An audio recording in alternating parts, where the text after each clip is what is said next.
प्रधानमंत्री नरेंद्र मोदी ने भारतीय मौसम विज्ञान विभाग लखनऊ आगरा एक्सप्रेसवे पर आज सुबह एक दर्दनाक सड़क दुर्घटना सामने आई। दिल्ली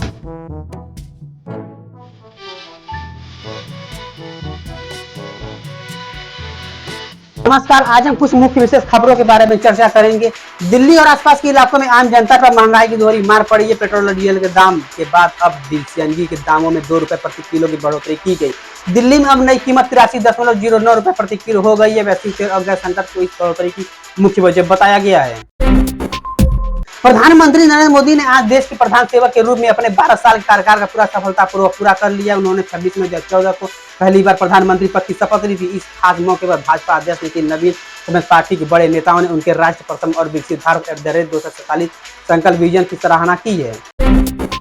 भारतीय मौसम विज्ञान विभाग IMD ने चेतावनी जारी की है कि उत्तर पश्चिम और मध्य भारत के मैदानी इलाकों में अगले 3 से 4 दिनों तक भीषण लू हीट वेव का प्रकोप जारी रहेगा। राजस्थान, दिल्ली, पंजाब, हरियाणा और उत्तर प्रदेश के कई हिस्सों में तापमान सामान्य से काफी ऊपर चल रहा है। विभाग ने लोगों को दोपहर में घरों से बाहर न निकलने की चेतावनी दी है।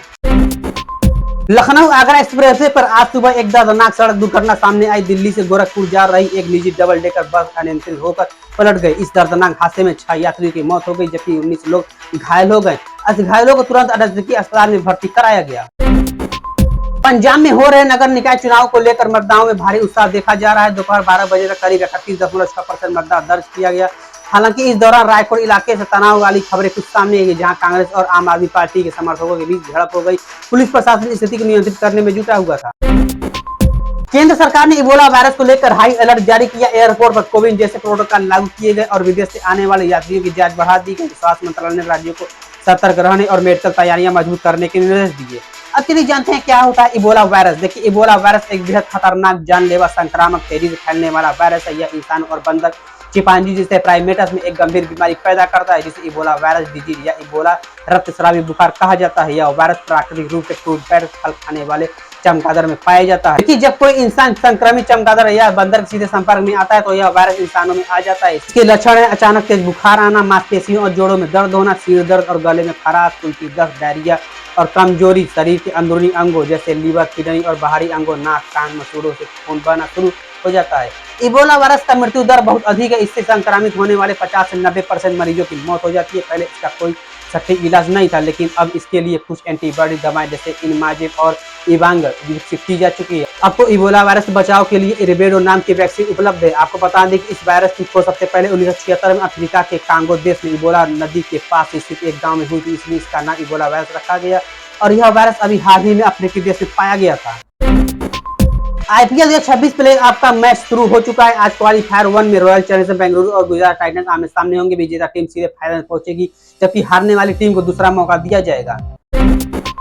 राष्ट्रपति भवन में आयोजित पद्म पुरस्कार समारोह में अभिनेता धर्मेंद्र को पद्म विभूषण सम्मानित मिला। इस दौरान परिवार के लोग भावुक नजर आए और सोशल मीडिया पर यह समारोह तस्वीर काफी तेजी से वायरल हो रही है। कई दिग्गज कलाकारों को भी इस साल सम्मानित किया गया। आपको बता दें कि पद्म विभूषण भारत का दूसरा सबसे बड़ा नागरिक सम्मान है। यह सम्मान कला, साहित्य, विज्ञान, चिकित्सा, समाज सेवा, खेल के योगदान देने वाले व्यक्तियों को दिया जाता है।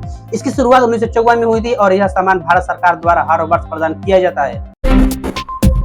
अमेरिका के विदेश मंत्री मार्को रूबियो अपना 4 दिवसीय भारत दौरा यात्रा पूरा करके आर्मेनिया के लिए रवाना हो गए हैं। अपनी यात्रा के आखिरी दिन उन्होंने दिल्ली में क्वाड बैठक में हिस्सा लिया। रूबियो ने भारतीय सुरक्षा सलाहकार NSA अजीत डोभाल से मुलाकात की और वैश्विक चुनौतियों से निपटने में भारत की भूमिका को बेहद महत्वपूर्ण बताया। भारत की मेजबानी में आज नई दिल्ली में क्वाड देशों के विदेश मंत्रियों की बेहद महत्वपूर्ण बैठक आयोजित हो रही है। विदेश मंत्री डॉक्टर एस जयशंकर इस सम्मेलन की अध्यक्षता कर रहे हैं। बैठक में मुख्य रूप से इंडो पैसिफिक क्षेत्र की सुरक्षा, वैश्विक सप्लाई चेन को मजबूत करने और स्ट्रेट ऑफ हार्मुज को खुला रखने जैसे गंभीर रणनीतिक मुद्दों पर चर्चा की जा रही है।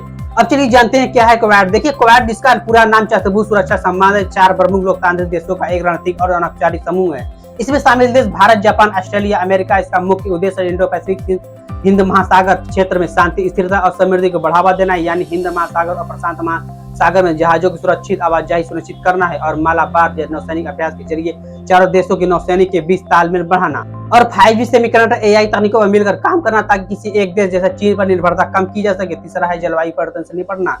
अगर ये वीडियो अच्छे लगे तो हमारे चैनल सब्सक्राइब करना, वीडियो को शेयर करना बिल्कुल भी ना भूलिए।